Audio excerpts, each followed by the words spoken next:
Hello student, आज हम गद्य खंड का चैप्टर 3 जयप्रकाश नारायण की जीवनी को पढ़ेंगे और इससे रिलेटेड जो भी ऑब्जेक्टिव प्रश्न हमारे बोर्ड परीक्षा में पूछे जाते हैं उसको भी हम पढ़ेंगे।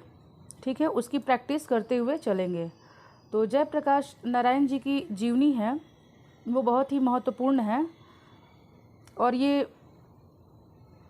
तो आइए देखते हैं जयप्रकाश नारायण की जीवनी, पढ़ते हैं इसके बारे में।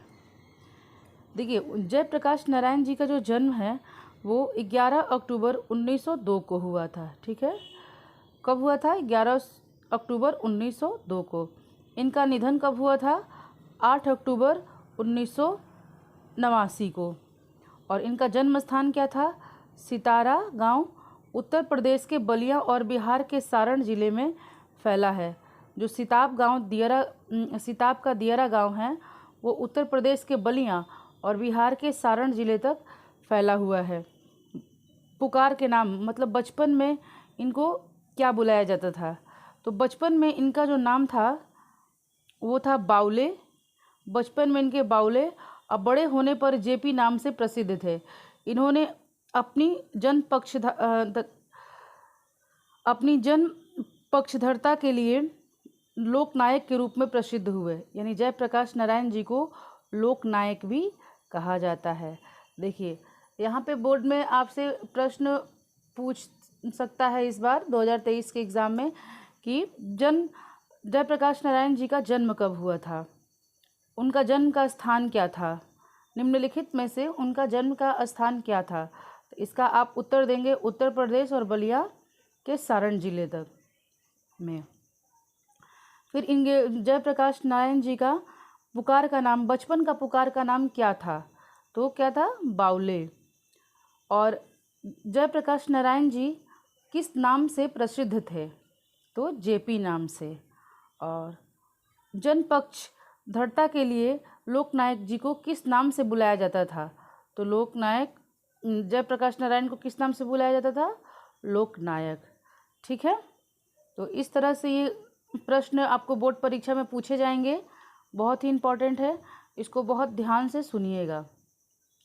देखिए, अब इनके माता पिता, इनकी माता का नाम फूल रानी और पिता का नाम हर सूरदयाल था और पत्नी जो थी उनका नाम प्रभावती देवी था। पत्नी जो थी प्रसिद्ध गांधीवादी ब्रज किशोर प्रसाद की पुत्री थी। और शिक्षा, इनका एजुकेशन बैकग्राउंड क्या था? आइए देखते हैं, पढ़ते हैं उसके बारे में। जयप्रकाश नारायण जी की जो शिक्षा है वह आरंभ में घर पे हुई है। ठीक है, फिर पटना के कॉलेजिएट पटना में दाखिल हुए और यहीं से बिहार में हिंदी की वर्तमान स्थिति विषय पर लेख के लिए उन्हें सर्वोच्च पुरस्कार मिला। जयप्रकाश नारायण जी को सर्वोच्च पुरस्कार किस विषय के लिए मिला, किस विषय पर मिला है? तो बिहार में हिंदी की वर्तमान स्थिति। ठीक है, ये देखिए बहुत इम्पॉर्टेंट है। बिहार में हिंदी की वर्तमान स्थिति विषय पर जयप्रकाश नारायण जी को सर्वोच्च पुरस्कार मिला। इसके बाद पटना कॉलेज में प्रवेश लिए और उसी समय असहयोग आंदोलन के दौरान उन्होंने अपनी शिक्षा छोड़ दी। असहयोग आंदोलन में पार्टिसिपेट किया, उन्होंने भाग लिया और 1922 में शिक्षा प्राप्त करने के लिए अमेरिका चले गए। वहाँ से उन्होंने कैलिफोर्निया, बर्कले, विस्कॉन्सिन, मैडिसन आदि विश्वविद्यालयों में अध्ययन किया और मार्क्सवाद और समाजवाद की भी शिक्षा यहीं से ली। ठीक है, तो वो अमेरिका गए और वहाँ से उन्होंने कैलिफोर्निया, बर्कले और ये सब विश्वविद्यालयों में वहाँ पे उन्होंने पढ़ाई की और वहाँ से मार्क्सवाद और समाजवाद की शिक्षा ग्रहण की। अच्छा, आप सभी को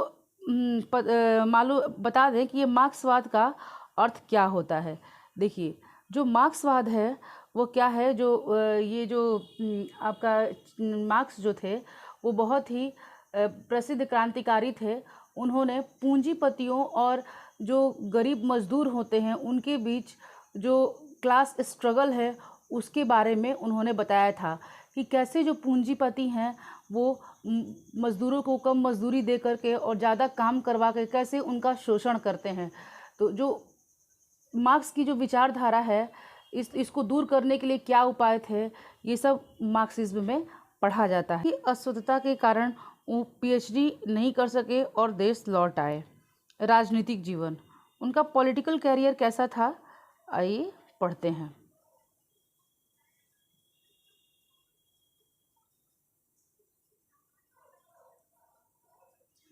जयप्रकाश नारायण जी का पॉलिटिकल जीवन 1929 में उन लोग कांग्रेस में शामिल होते हैं, ठीक है। और 1932 में सविनय अवज्ञा आंदोलन के दौरान वो जेल जाते हैं और जेल से बाहर निकल करके कांग्रेस के ही अंदर एक कांग्रेस सोशलिस्ट पार्टी का गठन करते हैं, ठीक है। और 1939 से 1943 में भी वो जेल गए और 1942 के असहयोग 1942 के आंदोलन से विशेष उन्हें प्रसिद्धि मिली। आज़ादी के बाद उन्होंने 1952 में प्रजा सोशलिस्ट पार्टी का गठन में योगदान दिया और धीरे धीरे राजनीतिक से स्वयं को अलग कर लिया। 1954 में विनोबा भावे सर्वोदय आंदोलन से जुड़े रहे और 1974 को छात्र आंदोलन का नेतृत्व किया और आपातकाल के दौरान जेल गए। इनके मार्गदर्शन में ही जनता पार्टी का गठन हुआ था, ठीक है। तो देखिए इस राजनीतिक जीवन से भी जो जयप्रकाश नारायण जी हैं उनका राजनीतिक जीवन बहुत महत्वपूर्ण है, ठीक है। क्योंकि आज भी बहुत सारी राजनीतिक पार्टियों की विचारधारा ये जयप्रकाश नारायण जी की जो विचारधारा है वो फॉलो की जाती है, बहुत ही महत्वपूर्ण है। तो ये बोर्ड में आपसे पूछ सकता है कि जयप्रकाश नारायण जी जयप्रकाश नारायण जी द्वारा कांग्रेस सोशलिस्ट पार्टी का गठन कब किया गया था, ठीक है। तो जेल से 1932 में और 1929 से उन्हें विशेष प्रसिद्धि कब मिली, 1942 के भारत छोड़ो आंदोलन से उन्हें विशेष प्रसिद्धि मिली।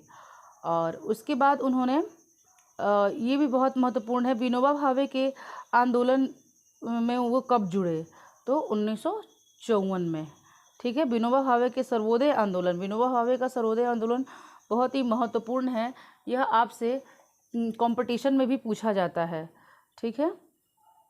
तो 1974 में उन्होंने छात्र आंदोलन का की नेतृत्व किया।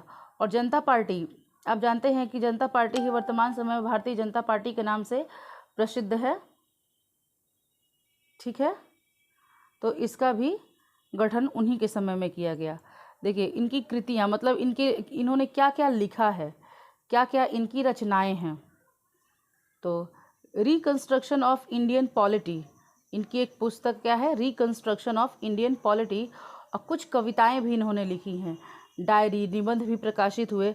1965 में समाज सेवा के लिए इन्हें मैग्से सम्मान दिया गया और 1998 में भारत रत्न, 1998 में इन्हें भारत रत्न भी दिया गया है। बहुत महत्वपूर्ण प्रश्न है ये कि निम्नलिखित में से किसे भारत रत्न दिया गया है, इस तरह करके आपसे प्रश्न पूछेगा, ठीक है। और इसके बाद उसमें ऑप्शन में किसी भी राइटर का, किसी भी 4 राइटर्स के नाम डाल देगा, लेखकों के नाम डाल देगा। तो आपको पता होना चाहिए कि जयप्रकाश नारायण जी को ही भारत रत्न मिला था और मैग्से सम्मान मिला था, ठीक है। तो ये रही। और जयप्रकाश नारायण जी जो हैं 20वीं सदी के भारत के प्रमुख समाजवादी विचारक और क्रांतिदर्शी नेता और समर्पित समाज कर्मी थे और विद्रोही स्वाधीनता सेनानी थे। उनका अध्ययन विशाल और वैविध्यपूर्ण था और राजनीतिक संगठन, कर्म और लोक सेवा के अनुभव व्यापक गहन था। भारतीय जनता में उनकी स्थायी विश्वसनीयता और प्रतिष्ठा थी और निष्ठा और अध्यावसाय से परिपूर्ण अपने सक्रिय रचनात्मक सार्वजनिक जीवन में उन्होंने अंतर्राष्ट्रीय पहचान और प्रतिष्ठा कमाई और वे अपने समय के विश्व के कुछ चुने लोकतांत्रिक नेताओं में से एक थे, ठीक है। ये है महत्वपूर्ण जीवनी जयप्रकाश नारायण जी की। इसको बार बार आप वीडियो देख करके इसको याद कीजिए, इसको समझिए और इस क्वेश्चन को प्रैक्टिस कीजिए। ताकि आपको बोर्ड के समय में, बोर्ड की परीक्षा के समय में आपको ज़्यादा पढ़ने की ज़रूरत ना पड़े। आप उस समय केवल रिवीज़न करें। आप हमारे चैनल SR इंग्लिश पर हिंदी के सभी वीडियोस को देखें और अपने हिंदी की पेपर की अच्छे से तैयारी करें। Okay, thank you.